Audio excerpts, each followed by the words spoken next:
வணக்கம், நான் அம்மு ஸ்வீட்டு சமையல் மோகனா. இன்றைக்கி வீடியோவில் தீபாவளி ஸ்பெஷல் குலோப் ஜாம் தான் பார்க்க போகிறோம். வாங்க பார்க்கலாம்.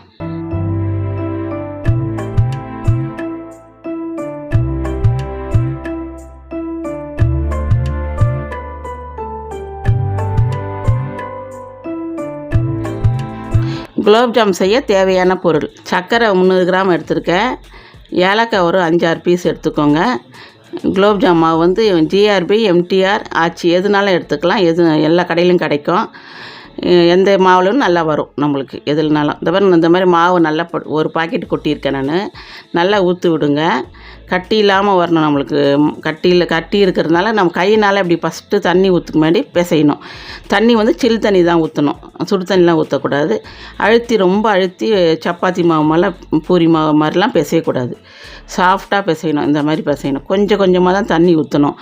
ஃபஸ்ட்டு எடுத்ததுமே நிறைய ஊற்றிட்டோமா நம்மளுக்கு உருண்டை பிடிக்க வராது. நம்மளுக்கு கொஞ்சம் கொஞ்சமாக ஊற்றிட்டு நம்மளுக்கு ஃபஸ்ட்டு கையில் இந்த மாதிரி தான் ஒட்டும், பிசு பிசுன்னு ஒட்டும். இந்த மாதிரி பாருங்கள். ஆனால் வந்து நம்ம பிசைய வந்து நம்மளுக்கு வந்துடும், சாஃப்டாக வந்துடும். நல்லா இந்த மாதிரி பிசைங்க. நல்லா கட்டி இல்லாமல் பிசையணும். கைனாலே அந்த விரலால் தான் பிசையணும். உள்ளங்கையெல்லாம் போட்டு நல்லா அழுத்திலாம் பிசையக்கூடாது. அந்த நம்ம கை விரலாலே பிசையணும். இந்த மாதிரி இந்த அளவுக்கு பிசையணும். அப்புறம் பாருங்கள், இந்த மாவு நம்ம கொஞ்சம் கொஞ்சம் பாருங்கள் பிசைய பாருங்கள், ஒட்டலை பாருங்கள். ஒட்டாத அளவுக்கு வந்துடும். நல்லா வந்து இந்த மாதிரி பிசைஞ்சிட்டு நம்ம வந்து கொஞ்சம் இந்த பாருங்கள் கட்டிலாம் நல்லா பிசைஞ்சிட்டோமா, ஒரு 1/2 hour வந்து நம்ம ஊற வைக்கணும். ஊறினா தான் நம்மளுக்கு மாவு வந்து நல்லா சாஃப்டாக வரும். கொஞ்சம் இது இல்லை தண்ணி பாருங்கள், எனக்கு 1/4 டம்ளர் தான் பிடிச்சிருக்கு தண்ணி. ஒரு 1/2 hour ஊற வைங்க. இந்த மாவு இந்த பாக்கெட்டு தான் 175 கிராம் எடுத்துருக்கேன் பாருங்கள். நான் 1/2 hour ஊறிடுச்சு எனக்கு. பாருங்கள் நல்லா சாஃப்டாக வந்திருக்கு பாருங்கள். நம்ம ஊற வச்சோடனே சின்ன சின்ன உருண்டையாக பிடிங்க. இந்த அளவுக்கு எடுங்க, சின்னதாக எடுங்க. நம்ம வந்து ஃபஸ்ட்டு உள்ளங்கையில் வச்சு நல்லா அழுத்தணும். அழுத்தி கொடுத்து ஒரு 3 வாட்டி அழுத்தமாக நல்லா நம்ம உருட்டணும்.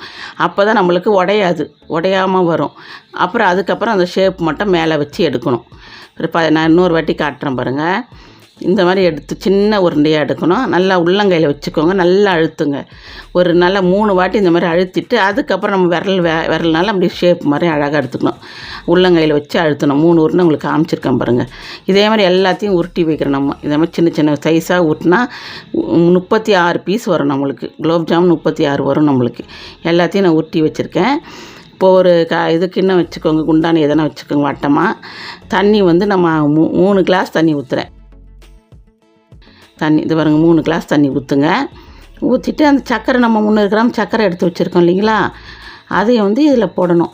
சர்க்கரையும் போட்டுட்டு நல்லா கலரி விட்டுணும். ஃபஸ்ட்டு சர்க்கரை போட்ட உடனே நம்ம என்ன செய்யணும், 300 கிராம் சர்க்கரை அது எனக்கு வந்து இந்த கிளாஸுக்கு வந்து 300 கிராம் சர்க்கரை போட்டிருக்கேன் நான். நல்லா கலருங்க. தண்ணி வந்து அதுக்கு 3க்கு மொத்தம் 300 கிராம் சர்க்கரைக்கு நான் 600 கிராம் தண்ணி ஊற்றிருக்கேன். கரெக்டாக கலரிடுங்க. அடி பிடிச்சிடும், இல்லைன்னா ஒரு மாதிரி ஒட்டிக்கும் சர்க்கரை. கரெக்டாக பாவு பதம்லாம் நம்மளுக்கு கிடையாது. சர்க்கரை ஜீரா வந்து பாவு பதம்லாம் கிடையாது. நல்லா கட்டியாக வரணும். கொஞ்சம் கை வச்சு நம்ம பார்க்குறப்ப பிசு பிசுன்னு கொஞ்சம் ஒட்டணும். அவ்வளோதான். 10 நிமிஷம் நல்லா கொதிக்கிட்டோம் தண்ணி. அவ்வளோதான். பாவு பதம், கம்பி பதம் இதெல்லாம் எதுவுமே கிடையாது இதில். 10 நிமிஷம் நல்லா கொதிக்கிட்டோம் தண்ணி. கொதித்தோடனே நம்ம கையில் எடுத்து பார்க்குறப்ப பிசு பிசுன்னு ஒட்டும் அந்த இது. அவ்வளோதான், வேறு ஒன்றும் இல்லை. நம்ம ஜீரா வந்து கட்டியாக இது பண்ணணும். அவ்வளோதான். நம்மளுக்கு ஏலக்காய் தட்டி வச்சுக்கோங்க. நம்ம ஒரு 5-6 ஏலக்காய் எடுத்து வச்சுருக்கோம் இல்லைங்களா, அதையும் வந்து நல்லா தட்டிடுங்க. தட்டிட்டு நம்ம தூள் பவுட்ருலாம் போடணுன்னா போட்டுக்கலாம். நான் பவுட்ராக போடல, அந்த ஏலக்காவை தட்டி தான் நான் போட போகிறேன். நான் தட்டி ரெடியாக வச்சுக்கோங்க. நல்லா நம்ம இறக்க சொல்ல போட்டுருங்க. ஏன்னா இறக்க சொல்ல போட்டு மூணுனா தான் அந்த வாசனை அப்படியே இருக்கும் நம்மளுக்கு. அதனால தான் அந்த ஃப்ளேவருக்கு நல்லா கிடைக்கணும், ஏலக்காய் ஃப்ளேவர்னு சொல்லி தான் நான் இறக்க சொல்ல போட்டிருக்கேன்.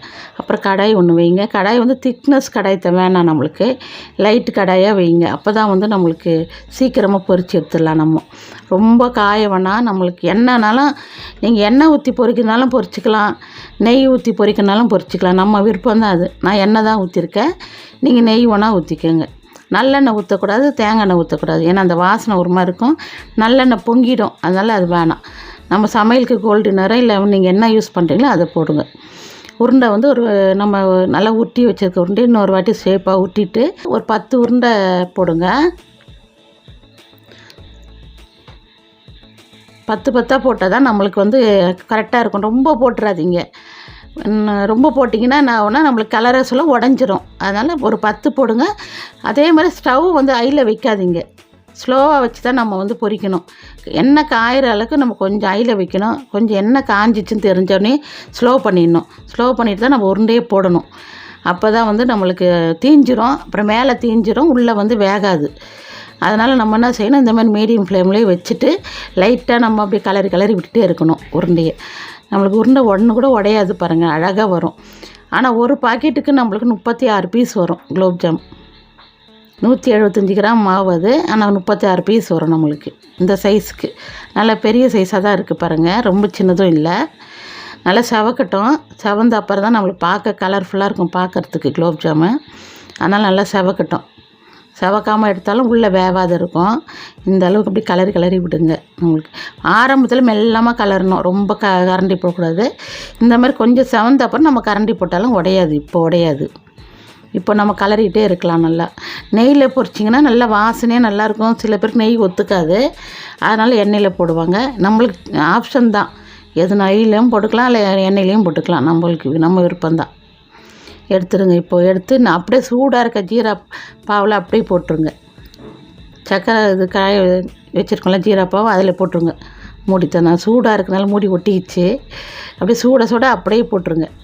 சுட போடணும். அப்போ தான் நம்மளுக்கு நல்லா பாவு இழுக்கும். நம்மளுக்கு ஜீரா நல்லா ஊறி நல்லாயிருக்கும் சாப்பிட்றதுக்கு. அப்போ தான் ஜீரா பாவு ஆறிடுச்சுனாக்கா நம்ம இது போட சொல்ல நம்மளுக்கு அப்படியே ஊறாதே இருக்கும். மாவு உள்ள இழுக்காத மாதிரி மாவு மாதிரி இருக்கும்.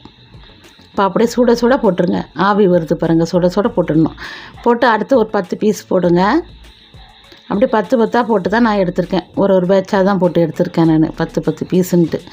ஏன்னா அப்போ தான் கரெக்டாக வரும். கடாய் பாருங்கள், நம்மளுக்கு நல்லா லைட்டு வெயிட்டுன்றதுனால சீக்கிரம் காப்பர் பாட்டம் கடாய் இது. அதனால் சீக்கிரம் நம்மளுக்கு இதுவாகிடும். ஆனால் மற்ற பொருள்லாம் தீஞ்சிரும், அதனால் அதை வைக்க வேணாம். இந்த டைம் குலோப் ஜாமுன் மட்டும் நம்ம இது வைக்கணும். இதுதான் வீடியோ எடுத்திருக்கேன். இன்னும் 2 இது போடுறத நான் ஓட்டிட்டேன் வீடியோவில்.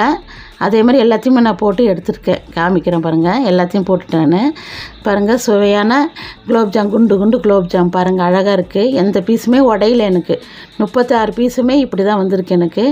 நல்லா gulab jam Deepavali special gulab jam ready.